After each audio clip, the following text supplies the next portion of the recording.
पुंडलिक वरदे विठ्ठल, श्री ज्ञानदेव तुकाराम, पंढरीनाथ महाराज की जय. प्रभु रामचंद्र सीता माता की जय. ओम श्री गणेशाय नमः. बंधने तोडुनी समस्त, उच्चासनी बैसला हनुमंत. आणि जे ब्रह्मास्त्राचं बंधन होतं किंवा दैत्यांना बांधलेलं जे काय बंधन होतं सगळं तोडून स्वतःच्या सिंहासनावर बसला. त्यांची जी शेपटी होती त्या शेपटी सिंहासन बनवून त्यावरती ते बसले. रावणाहून एक हस्त उंच आसन मारुतीचे. रावणापेक्षा एक हात उंच आसन करून त्यावरती बसले. मग पुषे प्रधान प्रस्थ, तू कोणाचा हे सदूत. परी तो न बोले हनुमंत, पाहे चकित उगाची. रावणाने असं विचारल्यानंतर तू कोणाचा दूत आहेस, त्यावेळी हनुमंत ऐकून आश्चर्यचकित झाले. मग पुषेदी पंचवदन, मरकटा तू कोणाचा कोण. यावरी जनकजा शोकहरण, काय वचन बोलत. आणि आता हनुमंतराया काय म्हणतायत ते ऐका. म्हणे रे मस्का रजनी चरा, श्रीराम जय राम जय जय राम, श्रीराम जय राम सीताराम.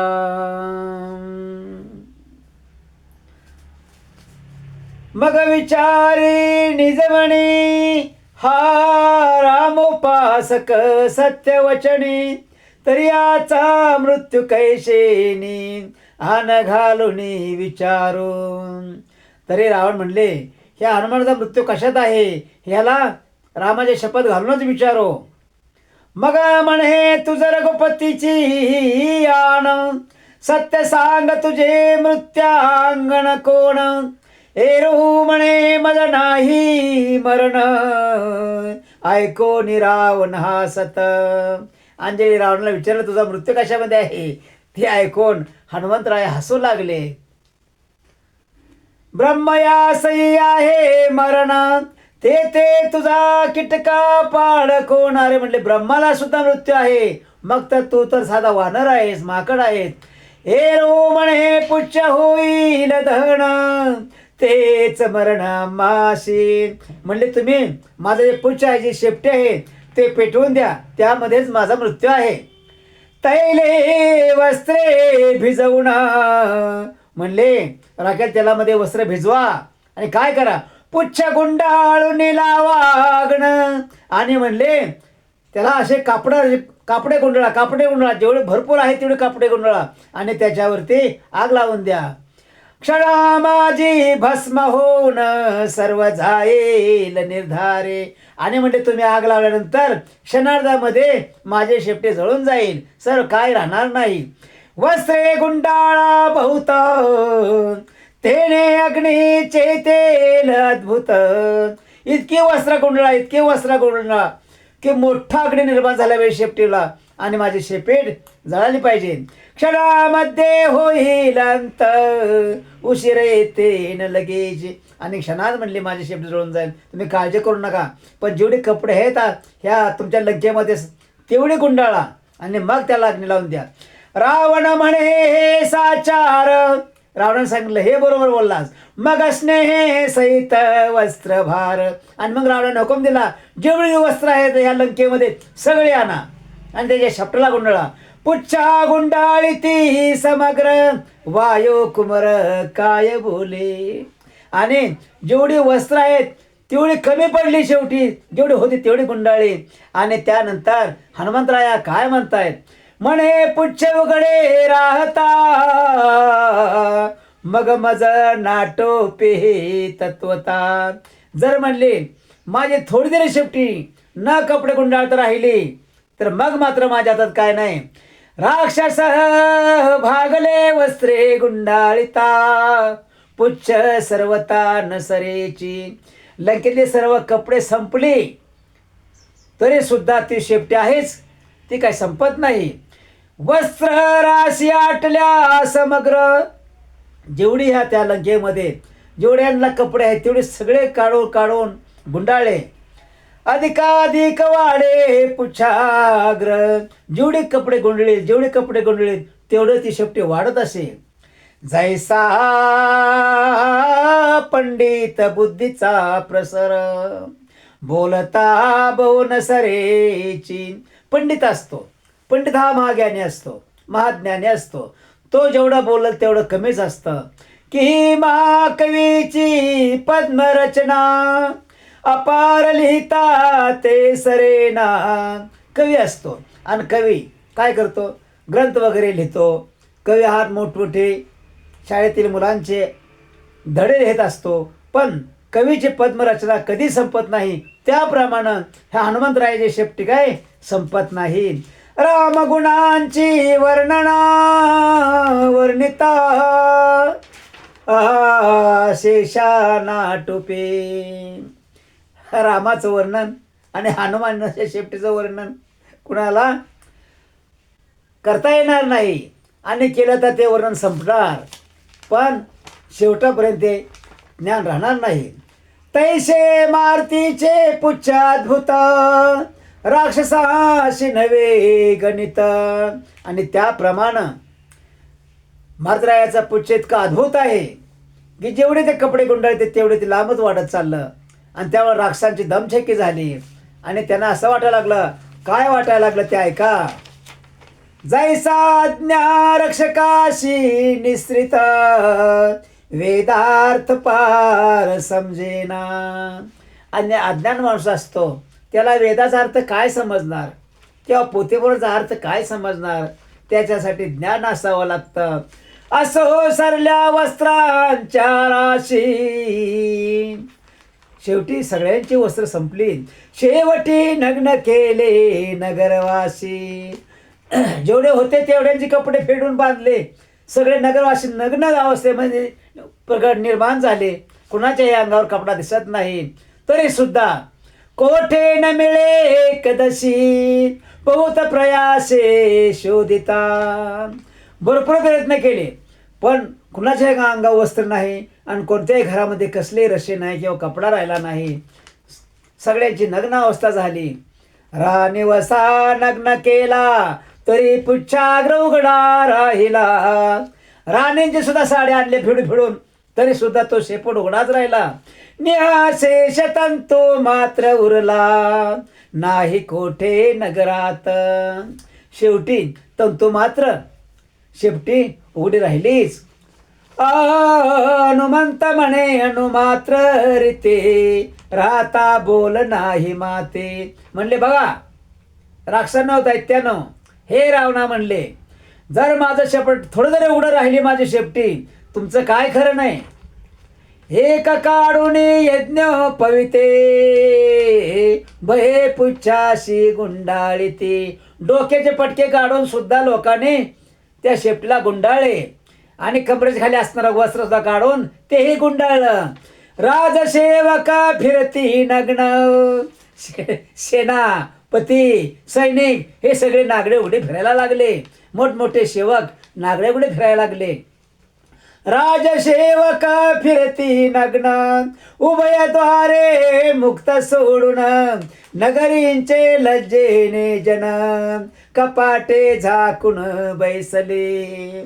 आणि लंकेतील सगळे लोक आपल्या हातानं आपली इज्जत झाकू लागले आणि सैरावैरा पळू लागले. एक बैसले अंधारी, एक निघाले विवरी, एकी नेत्र लावणी निशा थोरी, दिवस असता केली हो. काय म्हणले, रात्रीचे दिवस दिवसाच आले.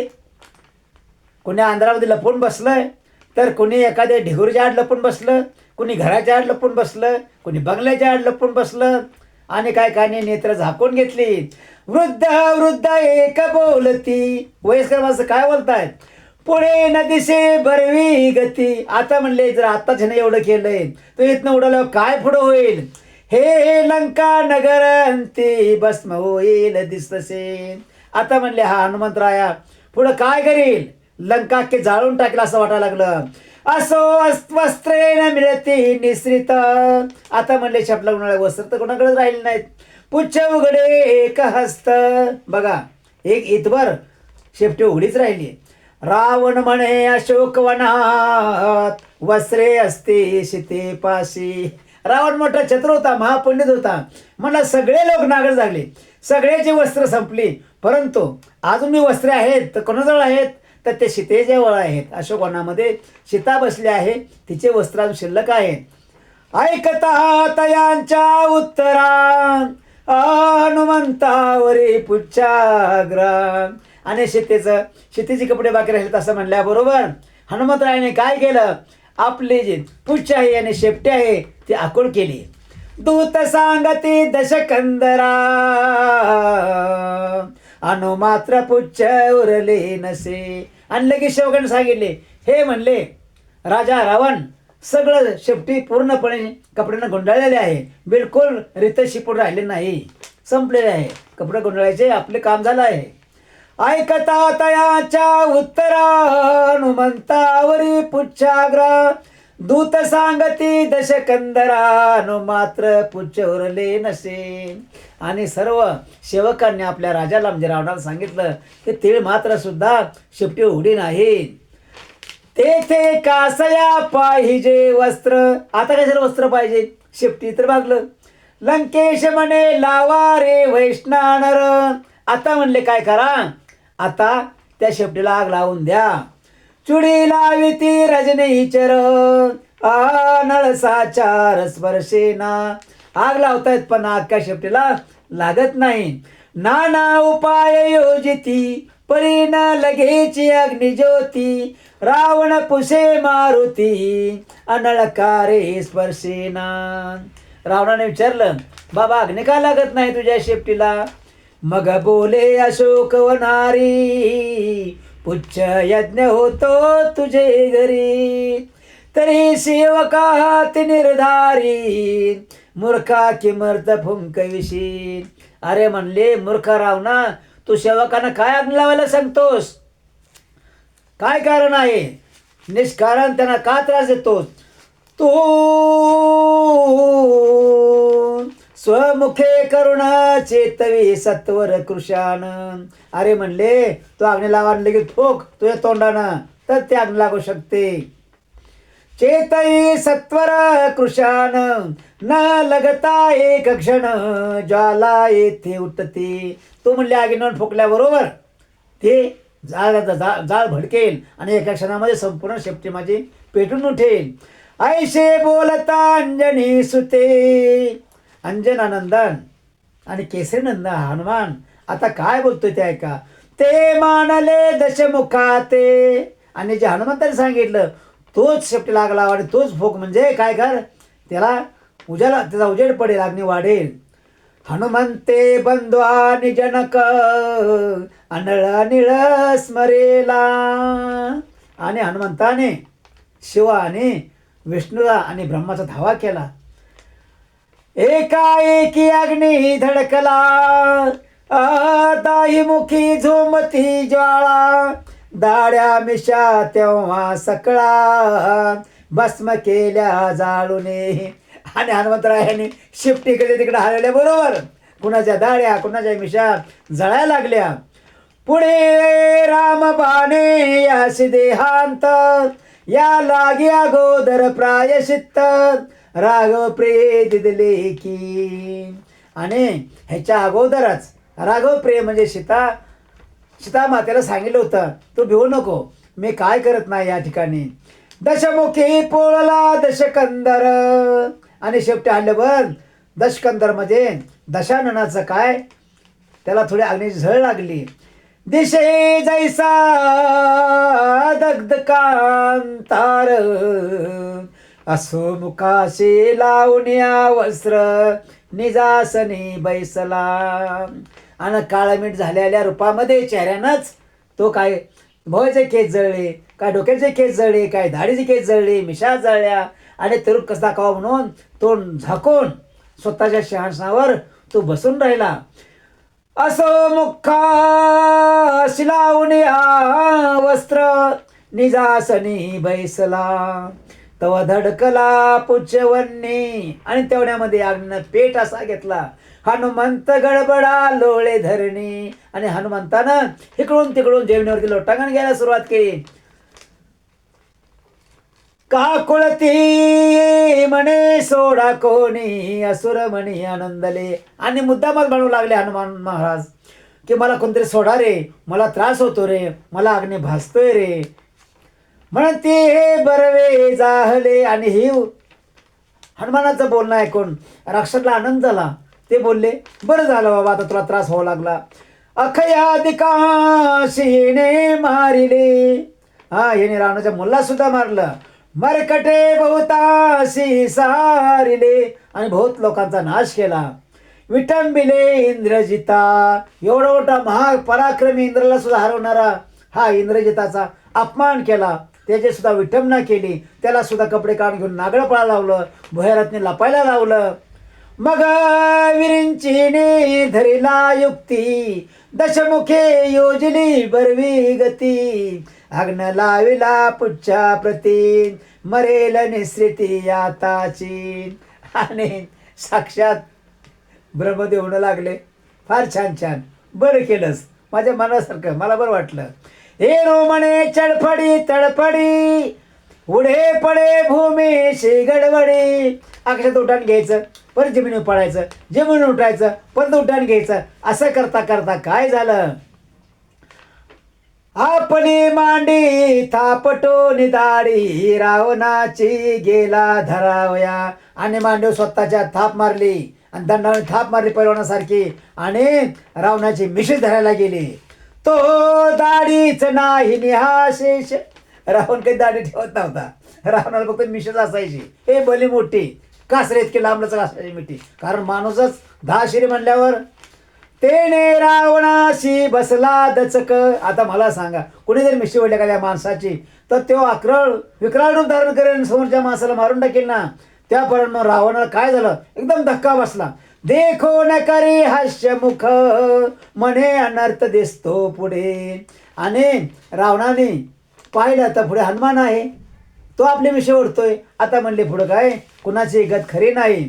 हनुमंत म्हणे असुरा प्रती मज बंधने तोडून समस्त.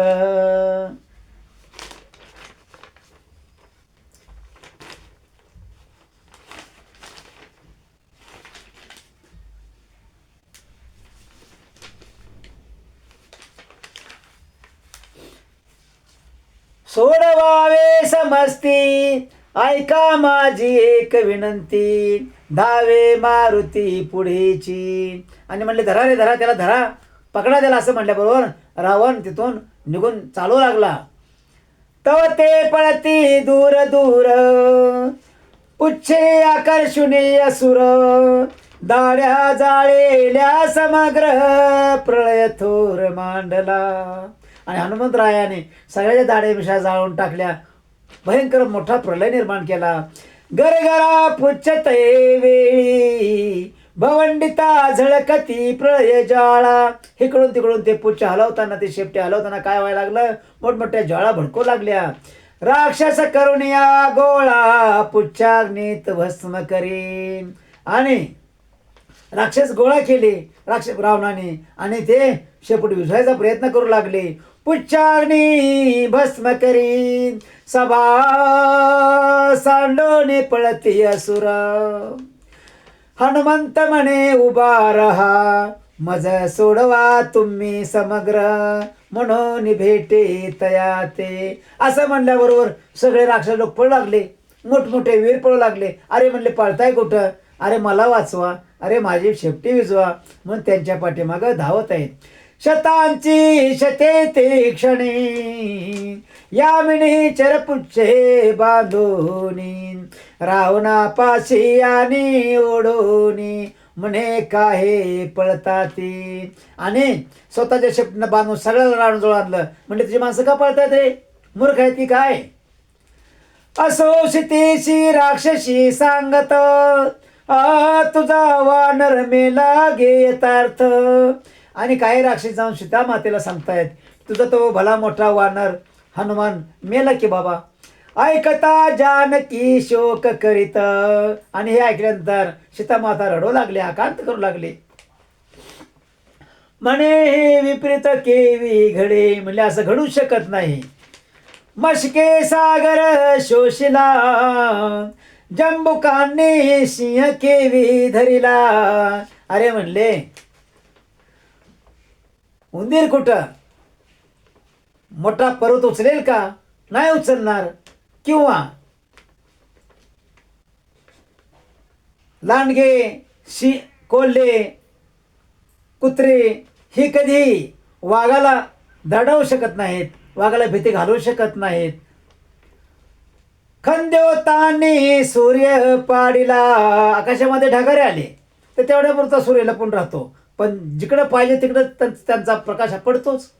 खाली कैसा संडोनी वज्र भंगले लागता कमळ, पतंगे ग्रासला वडवानळ. मला सांगा इंद्राचं जर वज्र कुणाला लागलं तर काय शिल्लक राहील? काही शिल्लक राहणार नाही. किंवा माणसानं आकाशामध्ये पतंग सोडून मोठं वारं सुटलं तर काही राहणार नाही, सगळं उडून आकाशामध्ये जाईल. भोगिंद्राचे फणी मंडळ, शेष साक्षात विष्णूची शय्या आहे, त्याचं सुद्धा फण्या टवकारतील. वटबीज भारे दडपले, भोगिंद्राचे फणिमंडळ वटबीज भारे दडपले. मक्षिकेच्या पक्षवाते करुण, प्रळय मेघ गेला विदारुण. म्हणले मला सांगा एखादा वचिरट आहे, एखादा पक्षी आहे, हे पंखाचा जर पंख त्याला लागलं तर त्यामुळे काय होईल? काय होणार नाही, काही ओढून जाणार नाही, कोणाला त्याचा त्रास होणार नाही. किंवा एखाद्या पक्ष्यानं जर पंख हलवलं तर मेघ त्याच्यापासून दूर जाणार नाहीत. पिपिलिका भारे कोसळुनी, कणकाद्री कैसा पडेला. आणि मोठ्या मोठ्या हिमालयावरती कशाही वरती पिपिलिका म्हणजे ज्या माश्या असतात त्या जर हिमालयावरती पडल्या कोणीकडून किंवा किडामुंगी जर पडली तर हिमालय तेवढी जागा सोडेल का? नाही सोडणार. पुष्पप्रहार पडता सृष्टी, केवी दनाने कुर्मपृष्टी. फुलांचा हार जर आकाशातून देवाने जर पृथ्वीवर टाकला तर कुर्मदेव स्वतःची मान कधी हलवणार नाही. म्हणजे पाठण हलवल का? तर ही पृथ्वी ही कुर्म अवताराने स्वतःच्या पाठीवर तरवून ठेवलेली आहे. पुष्पप्रहार पडता सृष्टी, केवी दनाने कुर्मपृष्टी. चित्रींच्या व्याळे उठा उठी, प्रळय चपळा ग्रासली.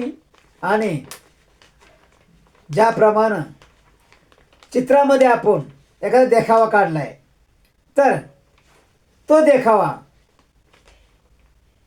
जागेवर राहणार नाही, हवेने उडून जाईल आणि आगीने तो देखावा जळून जाईल.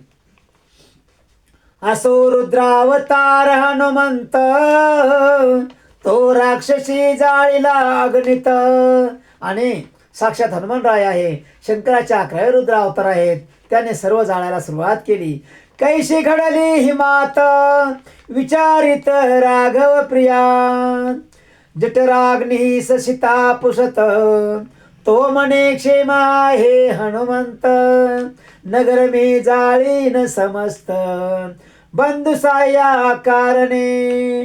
म्हणले श्रीरामांनी मला लक्ष्मणासारखा भाव म्हटलेला आहे, म्हणून भावाला वाचवण्यासाठी आणि भावजाला वापरण्यासाठी मी सगळं नगरही जाळून टाकीन, काही शिल्लक ठेवणार नाही.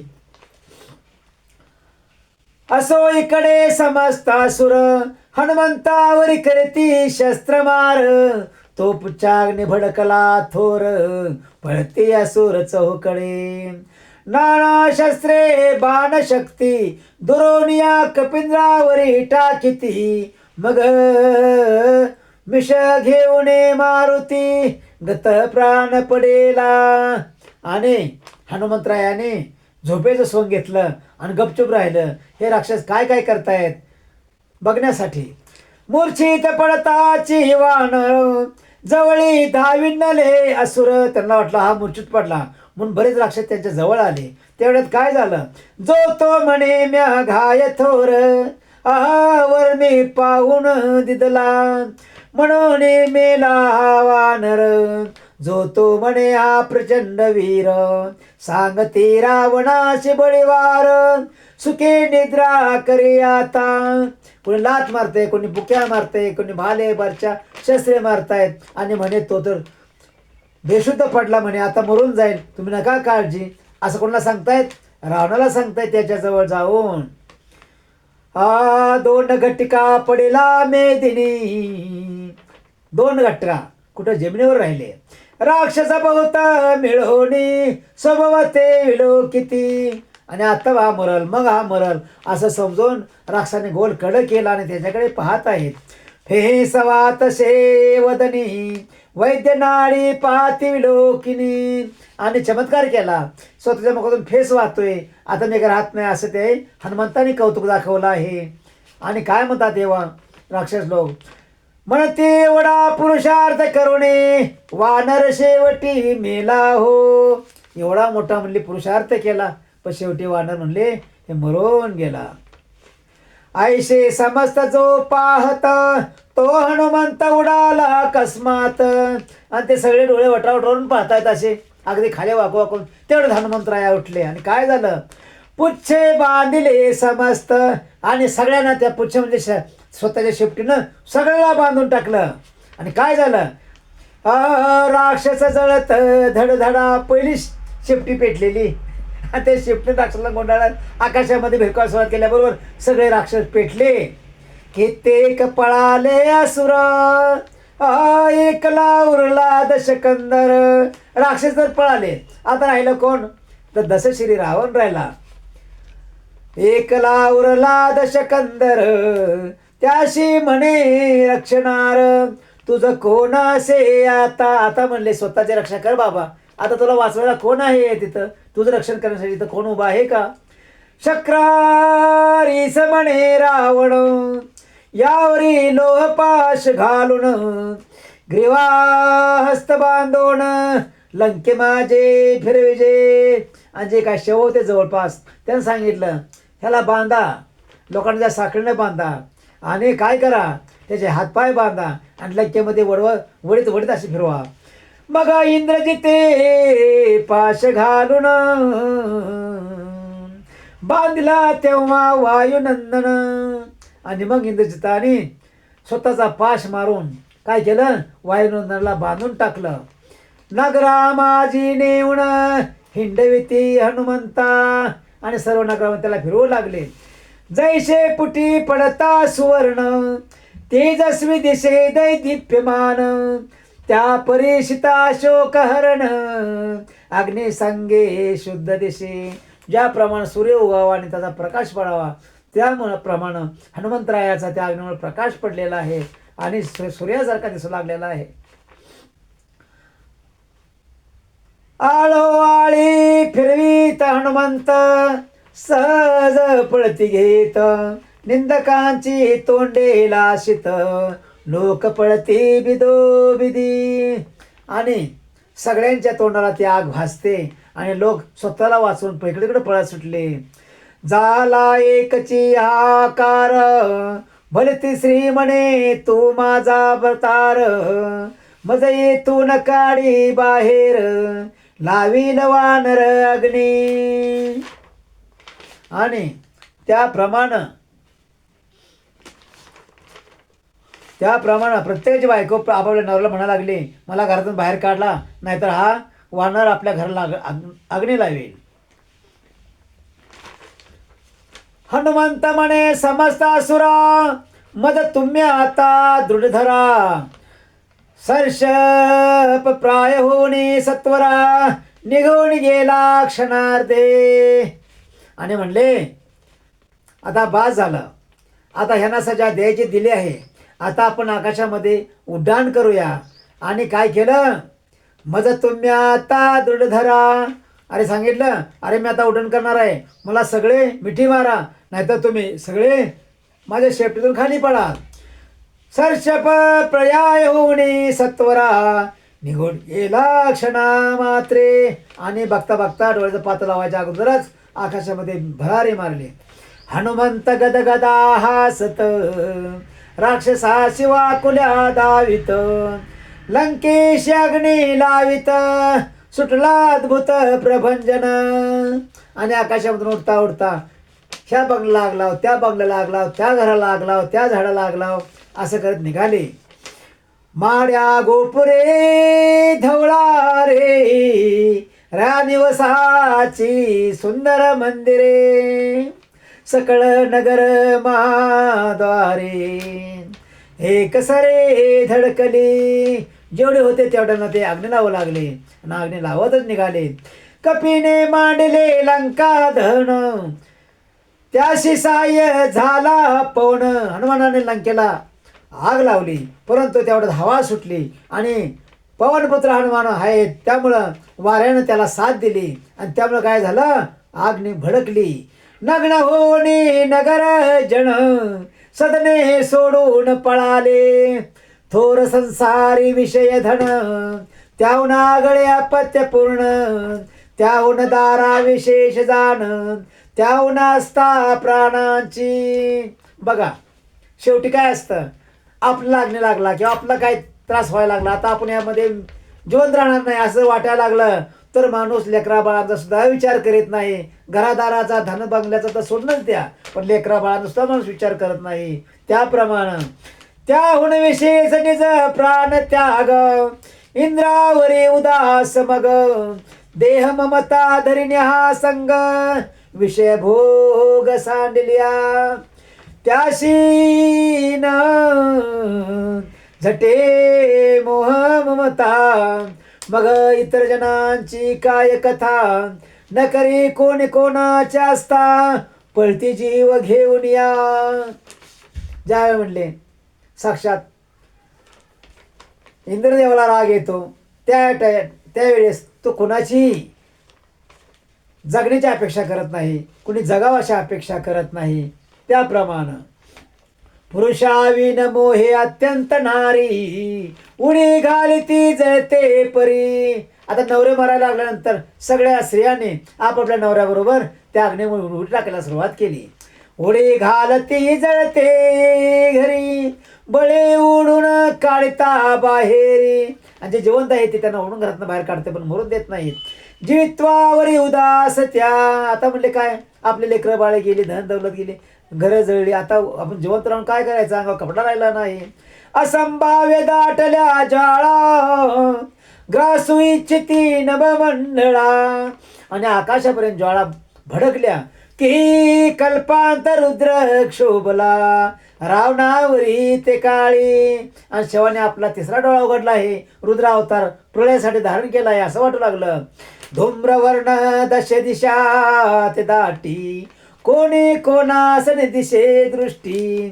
वंश नळे नभाच्या पोटी असंख्या तवळती पै. आता सो बहुत बोली तृतीय भाग लंका जाळली. तिने सत लंका जाळून टाकली. परी ते सुवर्णमय जाहली श्रीराम भक्त प्रतापे. जेवढी लंका जाळली ती पुन्हा सोनेच झाली. कुणामुळं, हनुमंतावर कुठलाही आळ येऊ नये म्हणून. लोह घने परिस फोडिला. बघा लोखंडानं जर परिस फोडला तर काय होईल, परी तो अवघात सुवर्ण झाला. तो लोखंडाचा हातोडा सुद्धा परिसराला फोडा गेल्यानंतर तो लोखंडाचा हातोडा सुद्धा सुवर्णमय होईल, कारण परिस हा लोखंडाचं सुवर्ण करतो. हनुमंते लंका दहन केली आवरी निज मानसी विचार करी श्रीराम दर्शनाशी झडकरी. आणि हनुमंतराय विचार करू लागले, आता आपल्याला रामाच्या दर्शनाला गेलं पाहिजे. जाव्या आता त्वरेने मग उडाला वायू कुमार. समुद्र तीराला सत्वर पुच्छ विजविता नदीश्वर. काकुळती बहु आला. आणि समुद्रावरती आले आणि स्वतःची शेपटी विजवू लागले. सरितापतीने निज बळे निज लाटेने पुच्छ विजविले. डोंगरासारखी मोठी लाट आली समुद्रामध्ये आणि त्या लाटेमध्ये आपलं स्वतःचं शेपूट हनुमंतरायाने विझवलं. की याजके अग्नी साच्या दिले कुंड मंडपा माझारी कपाळींचा स्वेद पुसून टाकिला तो पुढे मकरध्वज जन्मला आणि कपाळाला गालेला घाम असा खाली पाण्यामध्ये टाकला. त्यापासून काय झालं, मकरध्वजाचा जन्म झाला.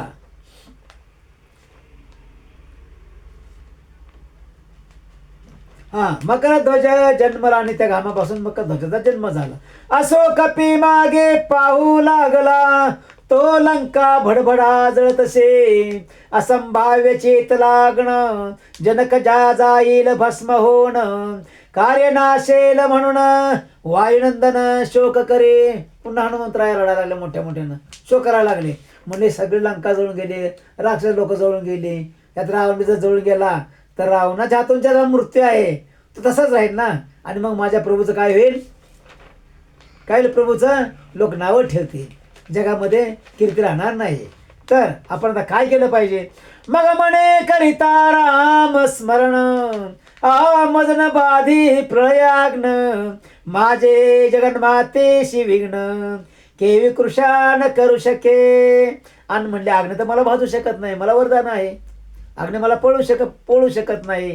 परंतु आता मी जर असेच जर चालू ठेवलं सगळं तर माझी माता बी त्या कोणामध्ये आहे, तिचं काय होईल.